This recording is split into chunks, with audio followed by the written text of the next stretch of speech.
Ce que nous venons défendre ici pour nos agriculteurs, nos exploitants agricoles, mais aussi toutes nos industries agroalimentaires qui, je le rappelle, c'est la première industrie de France, c'est l'industrie agroalimentaire. C'est un contexte un peu particulier parce que, comme vous le voyez dans ce premier hall, il n'y a pas de bovins. C'est un choix qui a été fait, nous le respectons, mais je veux ici dire que par les choix sanitaires qui ont été défendus par le gouvernement, par la ministre, et on peut se féliciter d'être en train de gagner quand même le combat durablement contre la dermatose. Et depuis le début d'année, on n'a plus de cas de DNC. Alors, la prudence a conduit à prendre ces décisions il y a plusieurs mois maintenant.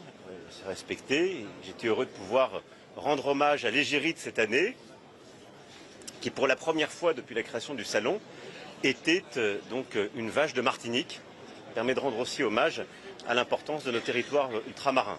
Ce qui fait qu'avec la ministre des Outre-mer et la ministre de l'Agriculture, nous irons tout à l'heure aussi voir l'ensemble des filières agricoles dans nos Outre-mer.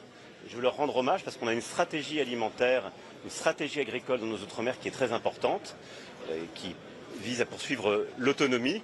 Et dans des territoires qui, ces derniers, ont été particulièrement touchés. Je pense tout particulièrement évidemment à Mayotte, la Réunion et la Nouvelle-Calédonie qui, raisons différentes, mais ont beaucoup souffert. On va continuer là aussi à se battre pour notre agriculture en Outre-mer, pour défendre un POSEI ambitieux, pour consolider et moderniser le DEADOM et pour poursuivre cet objectif à la fois de souveraineté alimentaire de nos Outre-mer et d'intégration régionale. Et puis ce salon accueille un pays à l'honneur.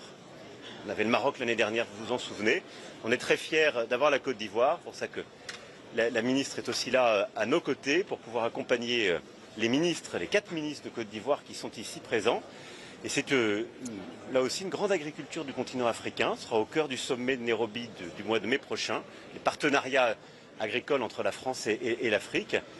Et là aussi, on a une agriculture extrêmement complète, plurielle en Côte d'Ivoire. Mais on le sait très bien, le cacao en particulier est une filière forte, qui a eu une année florissante l'année dernière. Et on s'en félicite pour nos amis ivoiriens. Donc je suis très heureux que la France puisse mettre la Côte d'Ivoire à l'honneur pour ce salon en 2026. Donc voilà les principaux enjeux à la fois du salon de cette journée, redire ici l'ambition et le soutien. Et permettez-moi de terminer en ayant un mot évidemment pour nos exploitants agricoles et plus largement tous nos compatriotes qui ces derniers jours et aujourd'hui encore vivent dans les inondations et les grandes difficultés climatiques. L'Ouest français, en ce moment le pays de la Loire, souffre beaucoup. Je veux remercier l'ensemble des services de l'État et des élus qui sont à leur côté et qui ont répondu aux urgences. Et je veux ici redire à l'ensemble de nos compatriotes qui sont touchés par ces inondations que le gouvernement est mobilisé. Le Premier ministre et les ministres compétents ont mis en place l'ensemble des dispositifs pour accompagner, prendre les arrêtés catastrophes naturelles qui permettront d'indemniser au plus vite. Et accompagner sur, on le sait, tous les leviers de raccordement à l'énergie, aux télécommunications et puis d'accompagnement en matière d'assurance. En tout cas, on est à leur côté. Monsieur le Président, la coordination rurale menacée hier de boycotter, est-ce que vous allez quand même les rencontrer ce matin? Tous les syndicats sont les bienvenus derrière le ruban et je verrai ensuite avec la ministre en bilatéral chacun des syndicats qu'ils souhaitent. Et je pense que c'est des moments où tout le monde doit être derrière la ferme française. Pas un moment de division, le salon. C'est un moment où on montre à l'ensemble des familles qui veulent venir, des Françaises, des Français du monde entier, la richesse de nos productions, leur diversité. C'est un moment de fierté. Voilà, donc nous sommes à leur disposition et je pense que c'est un moment où l'unanimité doit prévaloir. Mais ils ont répondu à votre proposition? Ben, on va voir juste après avoir coupé le ruban. Je n'ai pas la réponse, en tout cas nous on sera là pour eux. Aujourd'hui, ça représente quoi le salon de l'agriculture? C'est un grand rendez-vous depuis maintenant 62 ans qui permet, je le disais, d'exprimer cette fierté française, la fierté de la production agricole, la fierté aussi de nos territoires. Et je crois que c'est aussi ça qui fait que la France a un rapport à l'agriculture qui est évidemment un rapport économique, parce que c'est un grand secteur économique, c'est un très grand secteur d'export et d'excellence française. Il faut en être fier. C'est un secteur qui continue d'attirer les jeunes. On sera avec beaucoup de jeunes là, de lycées agricoles, d'agro-paritech et autres.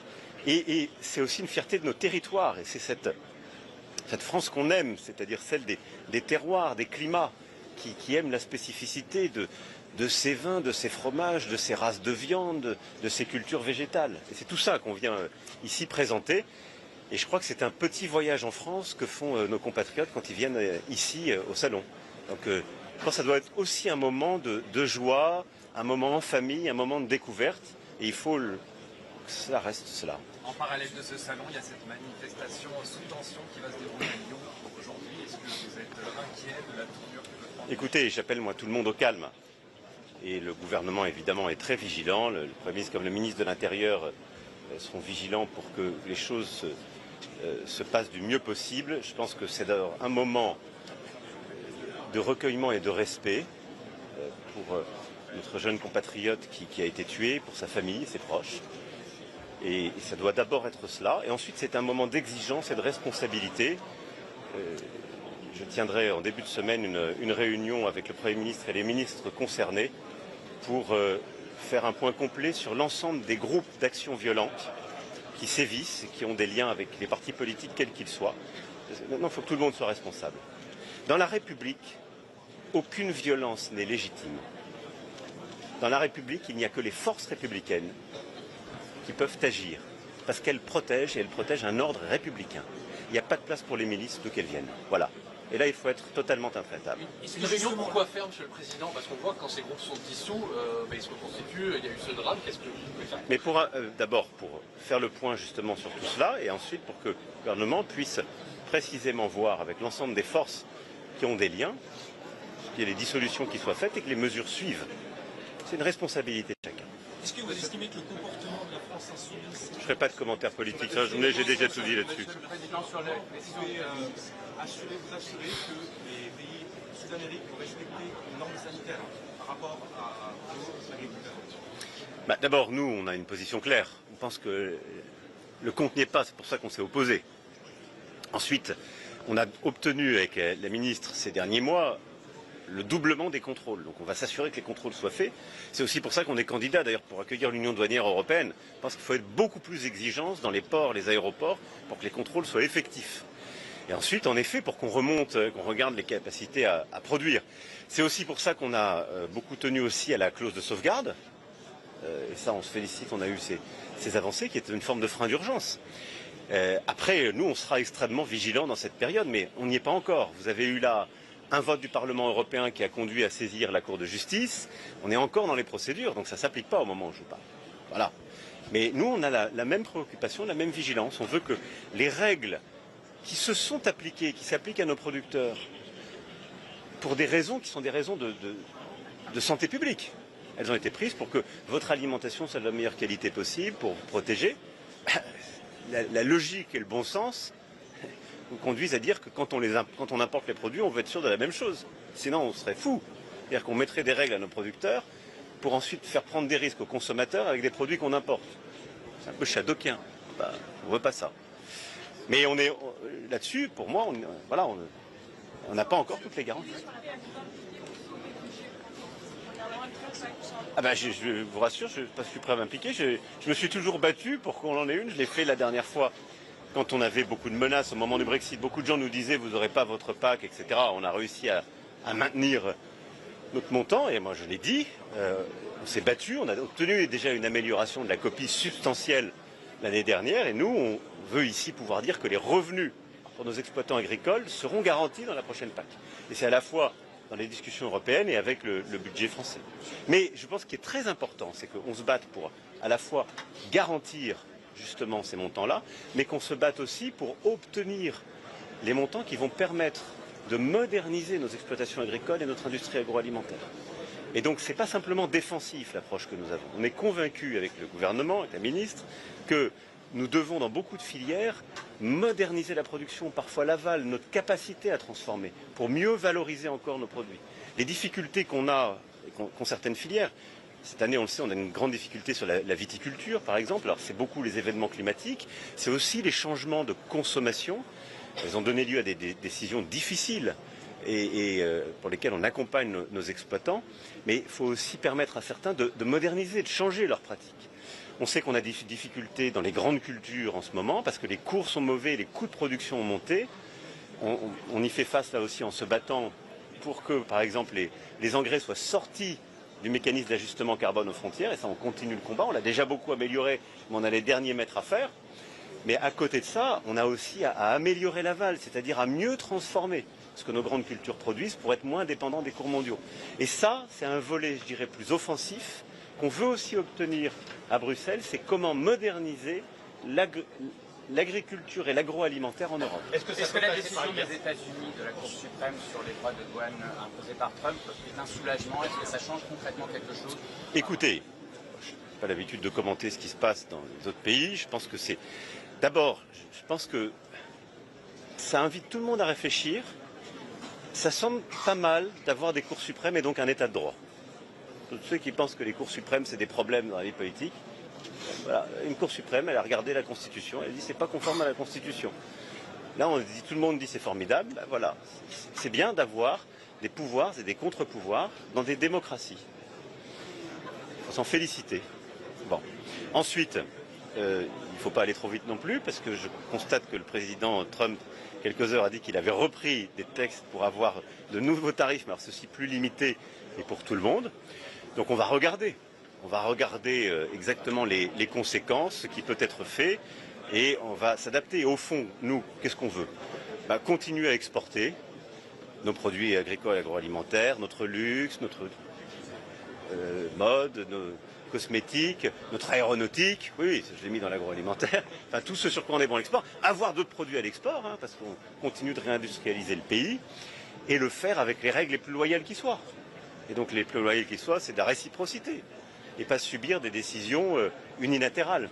Donc si ça permet de pacifier les choses, voilà, c'est bien, et je pense qu'il faut plutôt être dans une logique d'apaisement à l'international et de continuité dans la modernisation de notre économie dans toutes ces filières. Voilà, je vais aller ouvrir. Merci, l'IA de moderniser. Est-ce que ça passe par l'IA moderniser? Oui, ça en fait partie. Vous savez, la ferme française doit se moderniser dans beaucoup de domaines, gagner en productivité, en compétitivité. On sait l'importance de la robotique, de la génomique. On sait l'importance de l'accompagnement, de la transformation des structures, et l'IA en fait partie. D'ailleurs, on a beaucoup d'exploitations où on met de l'IA et de plus en plus. Ça change la vie de nos éleveurs. Vous levez pas quand vous avez de l'IA, des systèmes qui captent, vous ne levez pas pareil la nuit au moment des volages. Vous accompagnez vos bêtes de manière, je dirais, plus souple. Ça permet de préserver du temps pour nos éleveurs. Pour ne citer que cet exemple, on améliore aussi la productivité de nos champs, la diversité, parce qu'on mesure mieux et en fait ça permet de mieux agréger les données. Donc l'IA a aussi sa place dans l'agriculture pour améliorer les choses. Pas du tout. Non, mais je pense que c'est une erreur parce que... non, alors d'abord ça c'est une erreur parce qu'il ne faut pas regarder les discours de 2017 avec les yeux d'aujourd'hui. Il y a énormément de filières qui ont réussi avec la montée en gamme et ça a été adapté dans des filières. Et d'ailleurs, on a vu tout ce qu'on a réussi à faire, par exemple, dans le lait, pour n'en citer qu'une. Et à la fois la montée en gamme, Egalim, l'organisation des producteurs a très bien marché. Il y a d'autres filières qui n'ont pas réussi à s'organiser, pour certaines.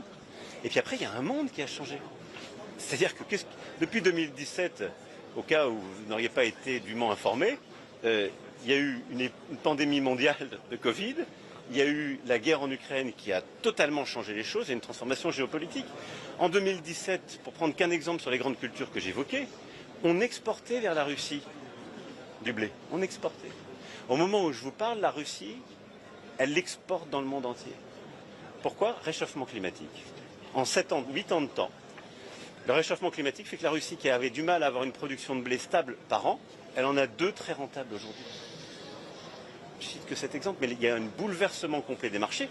Et la guerre, en même temps, a fait que les filières par lesquelles on avait nos engrais qui arrivaient à bas coût a été complètement rompue. Donc, a fait monter nos coûts de production en même temps que ceux de l'énergie. Donc, il y a eu énormément de perturbations géopolitiques, de changements aussi des goûts, qui fait qu'il ne faut pas avoir une approche monothématique. D'ailleurs, le discours des Rungis n'était pas que sur la montée en gamme. Il était sur une approche de revenus, des contrats de filière, et une approche qui était revenus et transition. Et donc, on a constamment adapté celui-ci. Je note aussi que dès 2019, j'ai eu un discours de souveraineté alimentaire au moment où on peut en parler, avant le Covid, et où nous avons déployé une politique de souveraineté protéinique qui était une première depuis 60 ans. Donc on a à chaque fois adapté les choses, parce qu'il faut les adapter dans un monde qui change. Mais c'était un discours qui était adapté au moment, qui a produit des résultats, Le discours de 2019 sur la souveraineté alimentaire et la souveraineté protéinique l'était aussi. Et là, nous continuons d'agir avec ce triptyque que j'ai rappelé, produire, préserver, protéger. Merci beaucoup. On va ouvrir le salon pour que tout le monde puisse rentrer. Allez. J'ai besoin des... S'il vous plaît,